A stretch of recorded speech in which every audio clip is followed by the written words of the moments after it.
பாடின அந்த நிகழ்ச்சியில பாடின மருதமலை மாமணி அந்த பாடல் வந்துட்டு ரொம்ப அருமையா பாடியிருந்தீங்க. அதுல நீங்க ஒப்பிட்டு பாடினத வந்துட்டு இப்போ சர்ச்சையாக்கிட்டு இருக்காங்க. அத பத்தி நீங்க என்ன நினைக்கிறீங்க?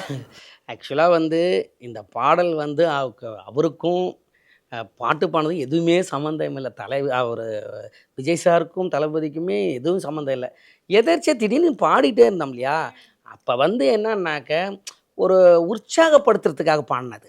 அதாவது உற்சாகப்படுத்துறதுன்னா, கடவுள அ என் முருகன என்ன படைத்த முருகன நான் வந்து எப்பயுமே அதுவும் எ என்ன நானே நான் கத்தியால குத்திக்கிற மாரி.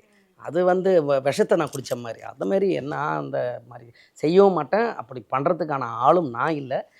நான் என்னன்னா, எ அப்படி பாடிக்கிட்டே இருக்கும்பொழுது, அவங்களுக்கு இன்னும் கொஞ்சம் உற்சாகப்படுத்தணுமேன்ட்டு, இது இன்னும் கொஞ்சம் ஸ்பீடா பாடலாம், வரும் அப்படின்ட்டு, அப்படி பாடி முடிச்சேன். அப்ப முருகனுடைய அருளால அவருக்கும் முருகர் எல்லாருக்குமே வழிகாட்டுறாரு. எல்லா வளமும் குடுக்குறாரு. அதனால ஒரு இடத்துல போய் பாடும் பொழுது, நம்ம எந்த மேடையா இருந்தாலும், அது கோயில்லயே பாடலாம். பாம்பன் சாமி கோயில்ல பாடுனாலும் சரி, இல்ல திருத்தணி முருகன் கோயில்ல பாடுனாலும் சரி, திருச்செந்தூர் கோயில்ல பாடுனாலும் சரி, வடபழனி முருகன் கோயில்ல பாடும்போது சேவலே வந்தது. நான் பாடும்போது.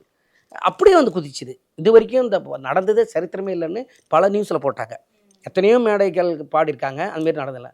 அப்ப சேவலே வந்து முன்னாடி உட்காந்து வாழ்த்துனுச்சு. அந்த மாரிலாம் இருக்குது. அப்படி பாடும்பொழுது, அப்ப அந்த இடத்துல அந்த வரிய போட்டு பாடுவேன் நானு. அதனால அப்போதைக்கு முருகனால எடுத்த அந்த நான் எதர்ச்சியா நானா பண்ணதான். இதுக்கும் அந்த கட்சி தலைவர்களுக்கு யாருக்குமே எந்த சம்மந்தமும் இல்ல. நானும் தவறா பாடணும்னு நெனச்சும் பாடல. இது இது வந்து என்ன சொல்றது? ஒருவேள அப்படி அவங்க ஏதாவது தவறா நெனச்சு நான் பாடிட்டேன்னு நெனச்சாங்கன்னா, அவங்களுக்கு எல்லாருக்கும் இந்த நேரத்தில நான் மன்னிப்பு கேட்டுக்கிறேன்.